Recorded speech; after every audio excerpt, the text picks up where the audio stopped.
प्यारे बच्चों, आज हम लोग लीनियर इक्वेशंस इन टू वेरिएबल्स अर्थात दो अज्ञात राशियों वाले रेखीय समीकरण को हल करना सीखेंगे बच्चों।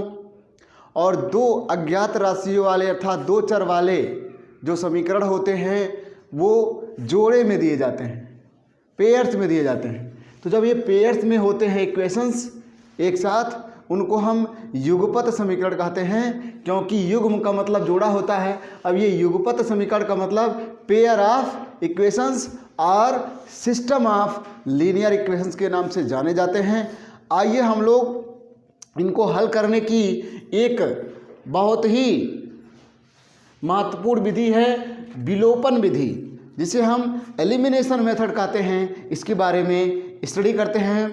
तो बच्चों देखिए, जो विलोपन विधि होती है उसमें सबसे महत्वपूर्ण जो बिंदु होता है, सबसे महत्वपूर्ण जो कोर होता है उसका, वो होता है जो ये अज्ञात राशियां हैं उनके गुणांकों को समान करना। तो यहाँ पर देखिए गुणांक समान है, यहाँ आप देख रहे होंगे क्या है, गुणांक एकदम समान है। यहाँ पर देखिए +2 गुणांक है y का, यहाँ भी +2 गुणांक है, यहाँ पर देखिए +2 गुणांक है और यहाँ -2 गुणांक है। तो ये आंकिक रूप से गुणांक यदि समान है तब विलोपन विधि कहती है कि इन इक्वेशंस को यदि गुणांक समान है, चाहे जोड़ा जाएगा या घटाया जाएगा, तो उससे एक चर विलोपित हो जाएगा अर्थात एलिमिनेट हो जाएगा। क्या हो जाएगा? एलिमिनेट। कैसे? जैसे यहाँ पर देखिए x + 2y = 7 है, 3x + 2y = 13 है, यानी 13 है। चूँकि +2 यहाँ है, +2 यहाँ है, तो +2y में से +2y यदि हम माइनस कर देते हैं यानी सब्ट्रैक्ट कर देते हैं तो ये विलोपित हो जाएगा अर्थात कट जाएगा। तो यहाँ पर x का मान निकल जाएगा। तो जो विलोपन विधि है इसमें सबसे महत्वपूर्ण क्या बिंदु है कि चर के जो गुणांक हैं, चाहे x वाला गुणांक या y वाला गुणांक, कोई भी एक चर का जो एक वेरिएबल है उसका गुणांक समान होना चाहिए आंकिक रूप से, तब वो समझिए कि ऐड या सब्ट्रैक्ट करने से हल हो जाता है। तो यहाँ दो जो प्रश्न लिए गए हैं, यहाँ पर गुणांक क्या है? आंकिक रूप से समान है। यदि समान नहीं रहेंगे आंकिक रूप से तो हम समान करेंगे। तो फर्स्ट ऑफ ऑल हम दो क्वेश्चन ऐसे करेंगे जिनमें चर अर्थात वेरिएबल का जो गुणांक है वो पहले से ही समान है। तो यहाँ पर देखिए, यहाँ गुणांक दोनों समान है, +2 है, यानी ये चिन्ह भी क्या है? प्लस है। तो +2 में से +2 जब सब्ट्रैक्ट करते हैं अर्थात माइनस कर देते हैं, घटा देते हैं, तो वो एलिमिनेट हो जाता है अर्थात विलोपित हो जाता है। तो यहाँ पर आप स्टेटमेंट देते हैं, क्या स्टेटमेंट? घटाने पर, घटाने पर अर्थात you can right by subtracting, subtracting. तो बच्चों आप क्या करेंगे? सब्ट्रैक्टिंग करेंगे। सब्ट्रैक्शन जब भी करते हैं बच्चों तो क्या कर देते हैं? साइन चेंज कर देते हैं। यहाँ प्लस है 3x, माइनस लगा दीजिए, +2y है, माइनस लगा दीजिए, और +13 है, माइनस लगा दीजिए। अब x - 3x करेंगे, x में से 3x को आप सब्ट्रैक्ट करेंगे तो आएगा -2x। क्या आ जाएगा बच्चों? -2x। 7 में से 13 को सब्ट्रैक्ट करेंगे, 7 - 13 क्या होता है? -6 होता है। जैसा कि आप इंटीजर्स में पढ़े होंगे, पूर्णांक में पढ़े होंगे, x - 3x यानी वेरिएबल्स को जब सब्ट्रैक्ट कर रहे हैं, चूँकि ये मोर है नेगेटिव इसलिए -2x आता है। और 7 माइनस अगर 13 कर देते हैं, 7 में से 13 माइनस करते हैं तो -6 आता है। जो माइनस होता है वो ज़्यादा है तो उसी में आंसर आता है। तो यहाँ हमने सब्ट्रैक्ट कर दिया है।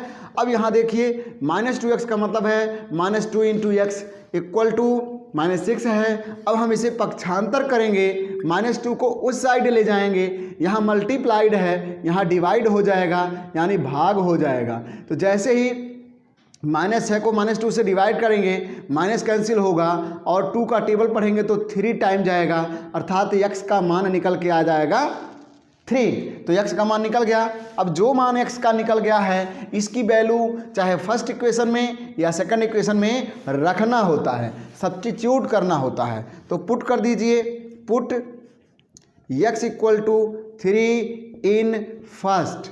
हिंदी में आप क्या लिखेंगे? समीकरण 1 में x = 3 रखने पर। तो यहाँ पर हम दोनों मीडियम के बच्चों, चाहे हिंदी मीडियम के बच्चे हों चाहे इंग्लिश, दोनों के लिए स्टेटमेंट बता रहे हैं। इंग्लिश में you can write put x equal to 3 in first, in Hindi you can write समीकरण 1 में x इक्वल टू 3 रखने पर। तो यहाँ रख दो बच्चों, x जहाँ है वहाँ 3 रख दोगे और प्लस 2i छोड़ दीजिए इक्वल टू 7 है। तो बच्चों ये जो 3 है यहाँ पर प्लस फॉर्म में है यानी एडिशन है, उधर ट्रांसपोज कर दीजिए, पक्षांतर कर दीजिए तो घटाना पड़ेगा। तो ये हो गया 7 - 3, इसलिए 2i बराबर आएगा 4। अब यहाँ पर 2i का मतलब होता है 2 गुणे y, 2 इंटू वाई। अब यदि हम 2 को ट्रांसपोज करते हैं यानी पक्षांतर करते हैं तो 4/2 हो जाएगा, इसलिए y का मान आपका आ जाएगा 2, चूँकि 2 2 जा क्या हो जाएगा 4। इस तरह से समीकरण कंप्लीटली हल हो गया है। आंसर जो आपके मिले हैं, आंसर जो मिला है x इक्वल टू 3 मिला है और y इक्वल टू क्या मिला है 2 मिला है। ये आंसर हो गया इस समीकरण का। अब बच्चों आइए सेकंड इक्वेशन को देखते हैं। सेकंड इक्वेशन में भी देखिए जो इसके गुणांक यानी कोफिशिएंट्स हैं, किसके कोफिशिएंट्स, वेरिएबल यानी y के, वो न्यूमेरिकली आंकिक रूप से समान हैं। यहाँ भी समान थे, इसमें अलग क्या है, यहाँ से डिफरेंट यहाँ पे क्या है, इससे डिफरेंस कुछ देखिए, प्लस और माइनस दिया है। यहाँ पर क्या था, दोनों प्लस था या दोनों माइनस होता तो उसमें हम घटा देते हैं, लेकिन चिन्ह अगर पहले से ही विपरीत हैं, -2 + 2 पहले से ही विपरीत हैं, तो इसको हम ऐड करेंगे। क्या करेंगे, इसमें हम ऐड करेंगे तो कट जाएगा, जोड़ेंगे तो कट जाएगा, क्योंकि -2 + 2 अगर जोड़ते हैं तो 0 आता है, इसलिए यहाँ हम जोड़ेंगे। जोड़ने पर क्या, जोड़ने पर समीकरण 1 में 2 को जोड़ने पर, यानी by adding equation, by adding first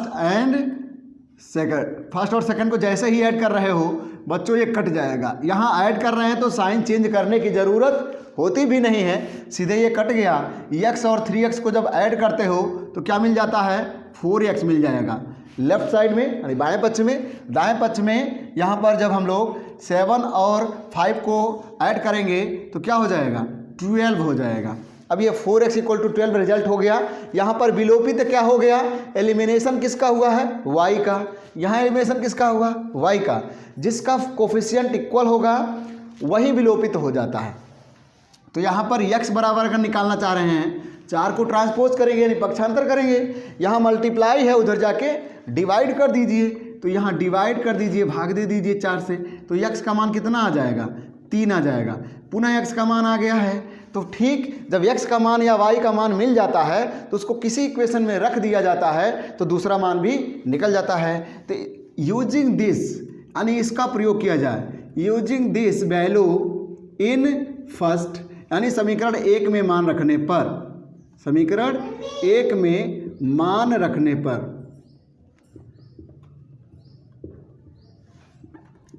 यही मान समीकरण 1 में अगर रखा जाता है तो हमें क्या मिलता है, 3 + 2i बराबर 7 यानी 7 आ गया।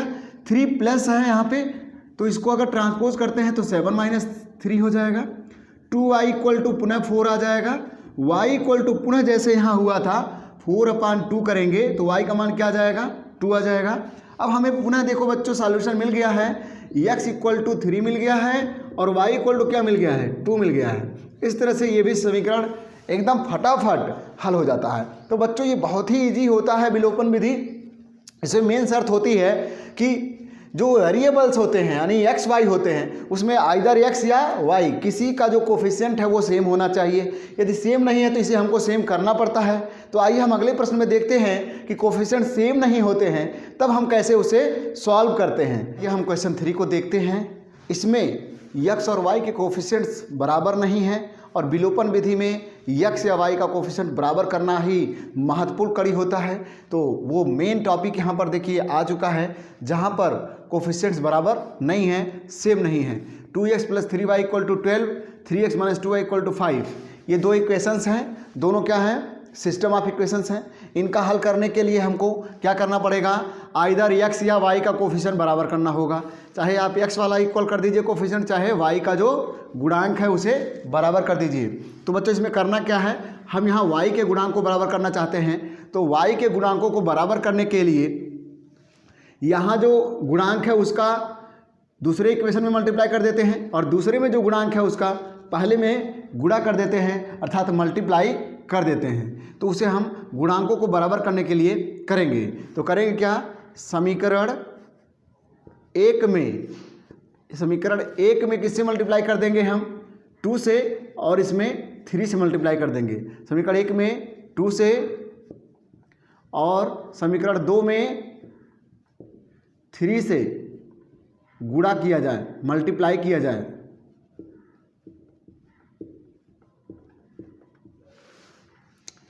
In English you can write multiply equation 1 by 2 and equation 2 by 3.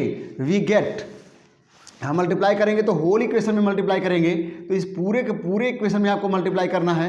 तो 2 का यहाँ मल्टीप्लाई करेंगे तो क्या मिल जाएगा, 4x, प्लस यहाँ मल्टीप्लाई करेंगे तो क्या हो जाएगा 6y, और यहाँ भी मल्टीप्लाई करेंगे तो क्या हो जाएगा 24 हो जाएगा, 12 2 जा, और यहाँ 3 का मल्टीप्लाई पूरे यहाँ से वहाँ तक कर दीजिए। यहाँ मल्टीप्लाई करते हैं तो क्या हो जाएगा 9x, यहाँ मल्टीप्लाई करेंगे तो -6y, और यहाँ पर जब मल्टीप्लाई करेंगे तो क्या हो जाएगा 15 हो जाएगा।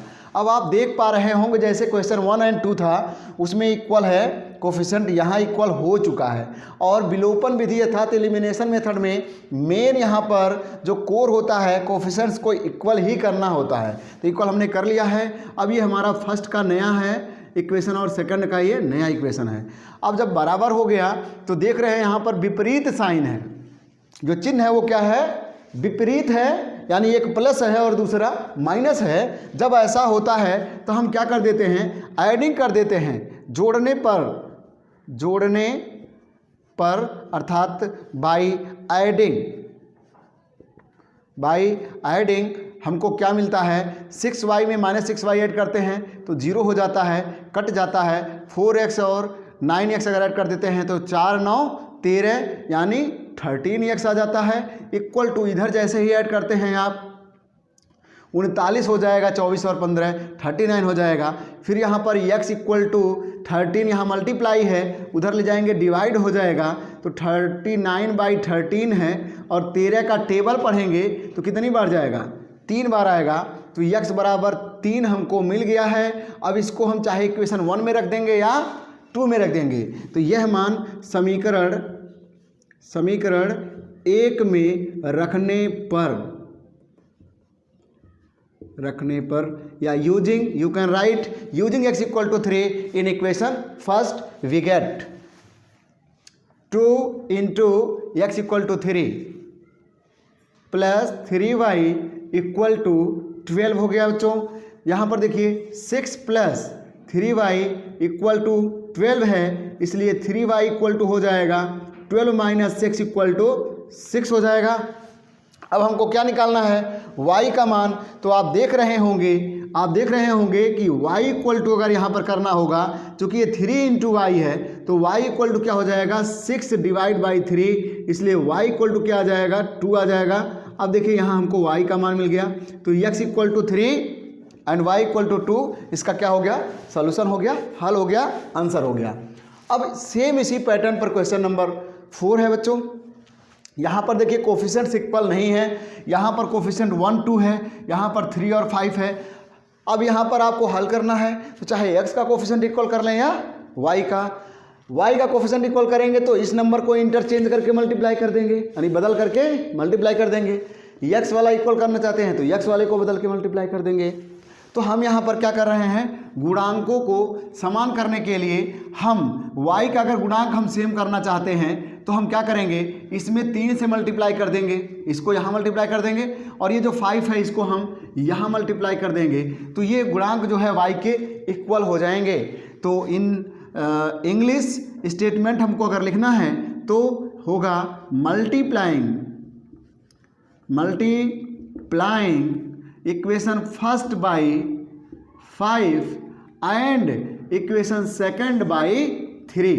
तो आप जो है स्टेटमेंट हिंदी में लिखना है तो वही बात लिखेंगे कि समीकरण 1 में 5 से, समीकरण 2 में 3 से गुणा करने पर हमको क्या मिला। यहाँ पर होल एंड सोल इक्वेशन में मल्टीप्लाई करेंगे तो यहाँ पर अगर मल्टीप्लाई करते तो हो जाएगा 5x plus 15y equal to 25, ये हो जाएगा। इसमें 3 से मल्टीप्लाई करिए तो हो जाएगा 6x plus 15y equal to 27 हो जाएगा। अब क्या करना है हम लोगों को, ये फर्स्ट इक्वेशन हो गया है, ये सेकंड इक्वेशन हो गया। अब देखिए ध्यान से, यहाँ y के कोफिशिएंट क्या हो गए हैं, इक्वल हो गए हैं, और यही हम चाहते थे कि y वाला टर्म या x वाला टर्म कोई एक इक्वल हो जाए, बराबर हो जाए। अब चूंकि यहाँ साइन सेम है, प्लस प्लस है, तो यहाँ ऐडिंग नहीं करना होगा, क्योंकि ऐड करेंगे तो 15 15 यानी 15 15 30 हो जाएगा, 30 हो जाएगा। तो सब्ट्रैक्ट कर दीजिए ताकि वो 0 हो जाए, अर्थात विलोपित हो जाए, एलिमिनेट हो जाए। तो हम क्या करेंगे, सब्ट्रैक्ट करेंगे, सब्ट्रैक्टिंग सेकंड फ्रॉम फर्स्ट, यानी सेकंड को फर्स्ट से माइनस करना है, तो यह साइन चेंज करेंगे, यहाँ पर माइनस कर देंगे, यहाँ पर माइनस कर देंगे जो कि प्लस है, यहाँ 27 को माइनस कर देंगे। 5x में से 6x माइनस करेंगे तो आपका माइनस x आ जाएगा। चूँकि हमारा x यहाँ 6x ज़्यादा है, तो 5x minus 6x equal to minus x equal to 25 में से 27 माइनस करेंगे तो -2 आ जाएगा। क्योंकि आप जानते हैं बच्चों 5x minus 6x equal to minus x होता है, और 25 में से 27 माइनस करते हैं तो -2 करते हैं। इसलिए अब ये -x है, ये -2 है, चिन्हों को सीधे बदल दीजिए, x बराबर हो जाएगा 2। तो x का मान क्या मिल गया, 2 मिल गया है। अब x का जो भी यहाँ वैल्यू मिला है इसको आप पुट करेंगे आइदर 1 में और सेकंड इक्वेशन में। तो put this value in first equation. First में क्या है, यहाँ 2 रख दीजिए, हो जाएगा x की जगह 2 प्लस 3y इक्वल टू 5, इसलिए 3y इक्वल टू हो जाएगा 5 माइनस 2। आपको क्या मिल रहा है, 3y इक्वल टू 3 ही मिल रहा है। तो अब ट्रांसपोज कर दीजिए, y इक्वल टू हो जाएगा 3 डिवाइड बाई 3, इसलिए y इक्वल टू हो जाएगा 1। तो बच्चों यहाँ पर हम लोगों को रिजल्ट मिल चुका है, x इक्वल टू 2 और y इक्वल टू 1। इस तरह से ये इक्वेशन सॉल्व हो जाते हैं। बच्चों आज मैंने एलिमिनेशन अर्थात विलोपन विधि को डिटेल समझा दिया है। अगली वीडियो में हम प्रतिस्थापन विधि को भी समझाएंगे। इस पूरे वीडियो को देखें ध्यान से और स्क्रीनशॉट लेकर नोट बनाएं, रिवाइज करें बच्चों, जिससे कि एकदम अच्छे से तैयारी आपका हो जाए। क्योंकि क्लास 10th का बोर्ड एग्जाम है। क्लास 8th के बच्चों आप भी इसे पढ़िए ताकि 10th में पढ़ना ही ना पड़े, आराम से आप क्वालिफाई कर जाएं एग्जाम को। धन्यवाद।